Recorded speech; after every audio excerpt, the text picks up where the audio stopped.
Hey everybody out there in YouTube world, my name is Old School Nerd. Welcome back to the channel. And today, doing something that has been requested for quite a bit. A lot of people want me to do Sabaton Red Baron. And my problem has not been the fact that I don't want to do Sabaton Red Baron.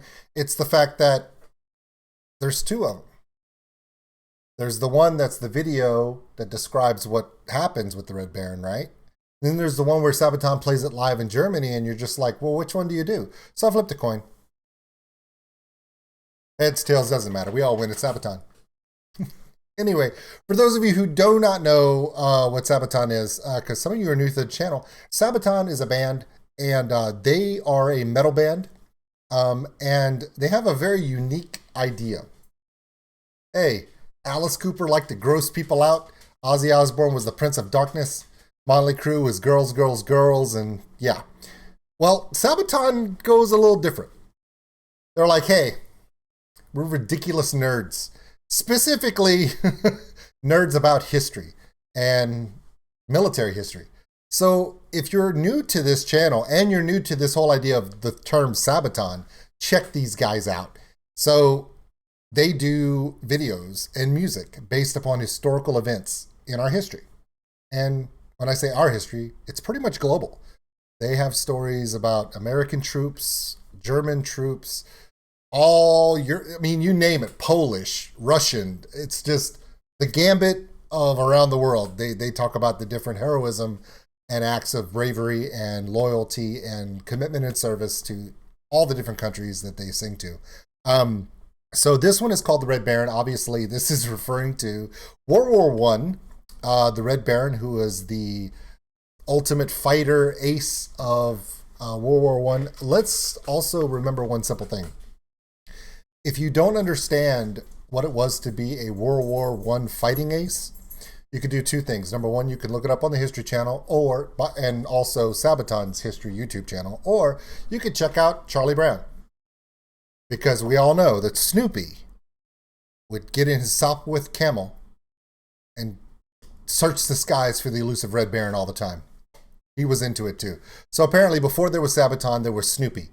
But the Red Baron was the great fighter ace of the German forces of World War I. And there was a battle in the skies. And the people, these young men who flew in these early aircraft in World War I were literally daredevils. Because back then, not really a chance of using a parachute.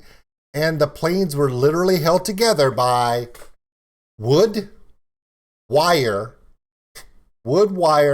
and canvas covering them. There was no aluminum back then for that. In fact, the only piece of metal on the airplane was the wiring, the controls, the engine, and the gun. Everything else was wood and canvas, because otherwise it'd be too heavy to fly. Crazy, huh? Speaking of crazy, thank you for all the support you guys have given me in the last few weeks. It's been blowing my mind how quickly we're growing, and a lot of it is, well, actually, not a lot of it. All of it is because of you. Like and subscribe to this channel. Give us a little thumbs up if you love Sabaton, if you love just the way they do stuff, because how can you not?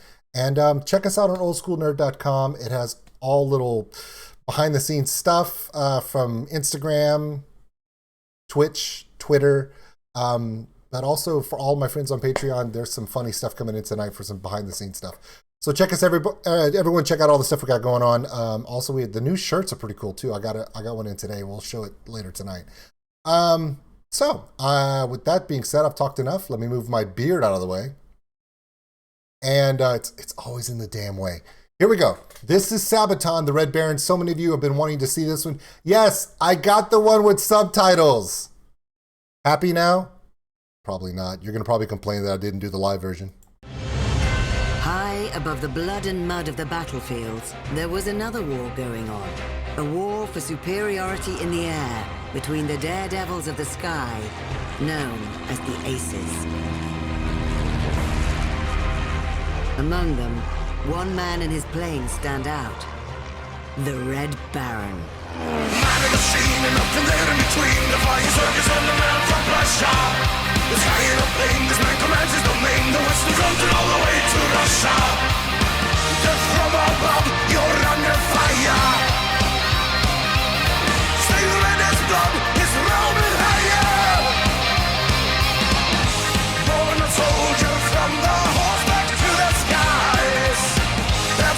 if that looked like cardboard, it's because damn near it almost was. The legend will arise, and he's flying higher. The king of the sky, he's flying too fast and he's flying too high.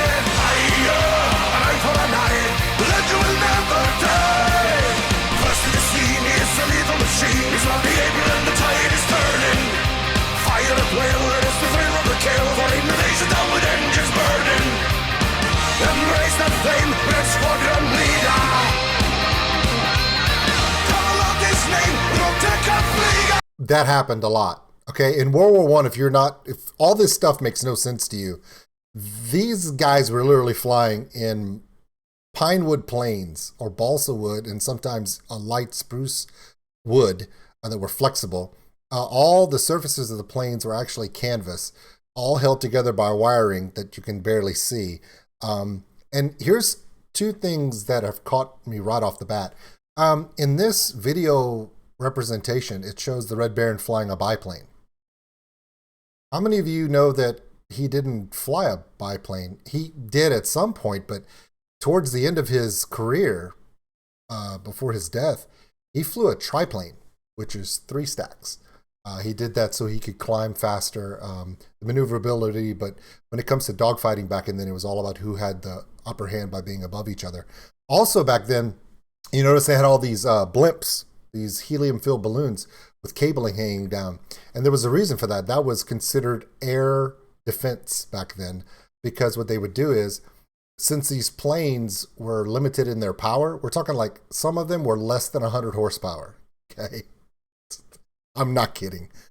Their ceiling was limited to around between 5,000 and 6,000 feet.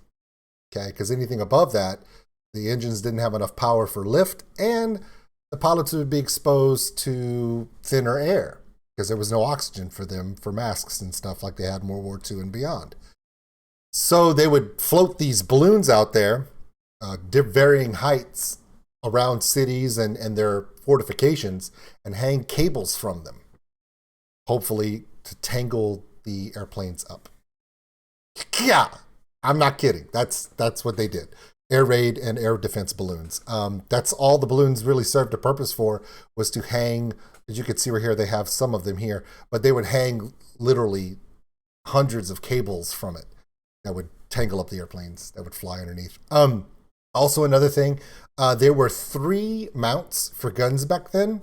The first one was, the classic one was actually the original fighters, okay, would actually have handheld weapons. Yeah, shooting around. Like the first planes didn't even have guns mounted. Like right here, you have this particular gun mounted. A lot of them were mounted where the pilot would actually shoot. After that, they came 2-seater planes where they had a gunner in the back who would have a swivel gun. And then after that, they started mounting guns on top of the upper wing.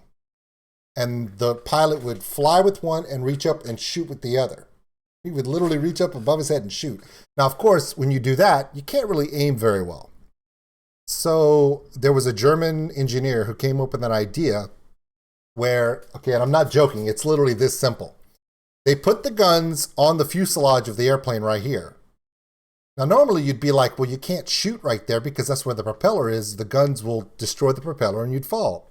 And technically, yes, that is the case. But he actually came up with an idea where there was a catch rod that was inside the firing mechanism of the gun.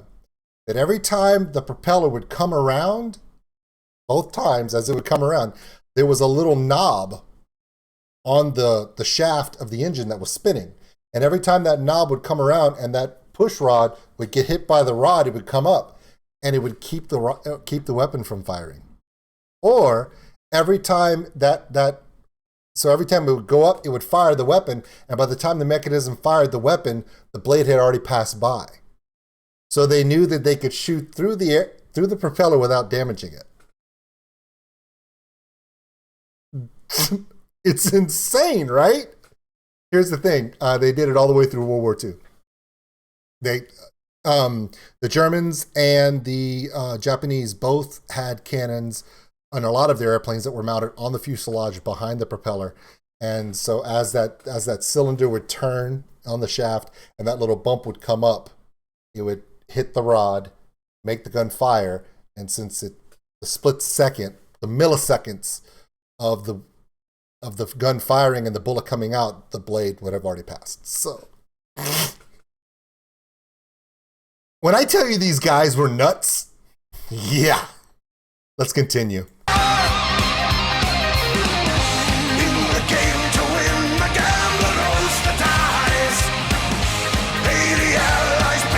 They would do that too. And he's flying higher, the king of the sky. He's flying too fast and he's flying too high. Higher, an eye for an eye. Let you will never die.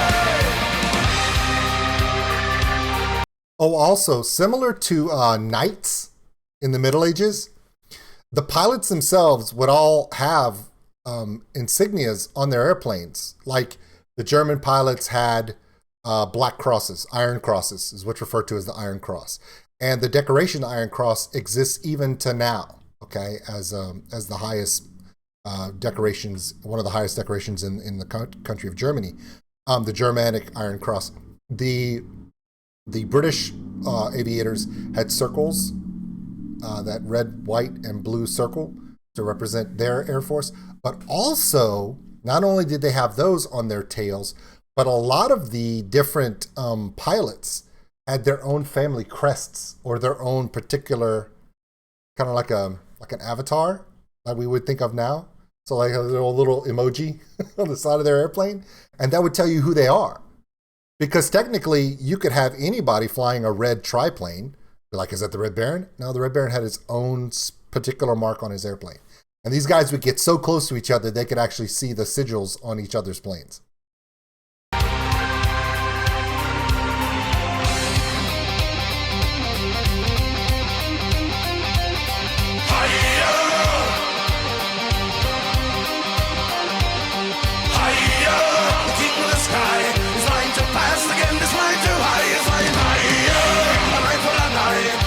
See?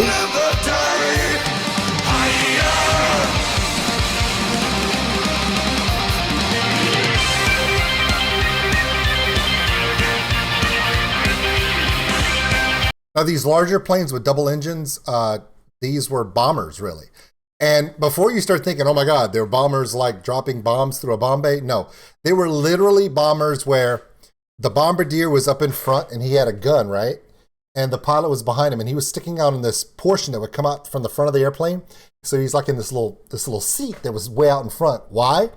Because he had buckets of bombs about the size, 10-pound, 15, 20-pound bombs that he would pick up and he'd drop off the front of the airplane. And the reason why they had him sticking out in front was that if he dropped it, the airplane wouldn't hit it as it would. I swear to God, it's true.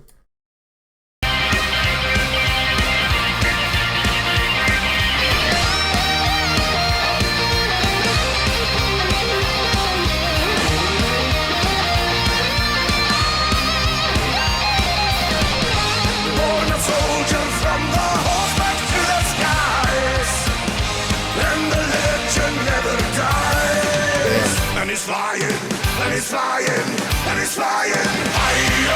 The king of the sky, he's flying too fast and he's flying too high.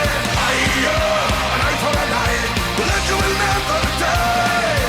Higher, the king of the sky, he's flying too fast and he's flying too high. Higher, an eye for an eye, the legend will never die. Манфред фон Рихтофен остается самым успешным пилотом Первой мировой войны. Dude, 80 kills. 80. You think he wasn't good? I mean, come on. 80 kills. To be an ace, you have to have 5. In World War II, an ace was 5. He had 80. Имея 80 побед. He was killed in action on the 21st of April, 1918 at the age of 25. Buried in France by the Allies with full military honors. I mean, seriously, think about that. That's crazy stuff, man. So, of course, like I said, you can see this guy's sigil right here. a German pilot with a family crest. If you get a chance to check out Sabaton's History Channel, and they talk about the Red Baron on one of their videos, the amount of information and innovation that occurred during this time was just staggering. I mean, as dangerous as this job was, the men who flew these airplanes were modern day superstars. I mean, it was like, with risk came reward, I guess. And so many of them died very, very young. Very few pilots survived World War One, because a lot of them after World War One, you don't stop flying. Back then, to be a fighter pilot or a pilot was literally as reckless as you can get. So you had to have nerves of steel. And once you got into that, it's like the X Games of the turn of the century. To get up into an airplane and fly would be like right now, all of us saying, hey, well, since Elon Musk has privatized space travel, let's go to space. I mean, it was that rare. And then after World War One, a lot of these pilots who were aces in World War One started doing what was referred to as the air races. They would take planes that were even more powerful with engines that were way bigger. In fact, the engines were so big, the planes could barely get off the ground, but they were so fast and so dangerous that they actually stopped the air races. These pilots would fly air races all around the world for money, and a lot of the amazing pilots of World War One died in air races between World War One and World War Two. I mean, it's literally, when they say flying by the seat of your pants, that's it. Wow. I mean, great video, great song. Of course, it's Sabaton. You gotta love it. Of course, my name is Old School Nerd, and yes, I am old. But you are never too old to sit back and remember those who paved the way for things that we take for granted. I mean, if we were to take a flight to go somewhere, like me go to Europe and visit you guys, or me fly to Japan, or fly to Houston 3 hours away, it's a commonality. But back then,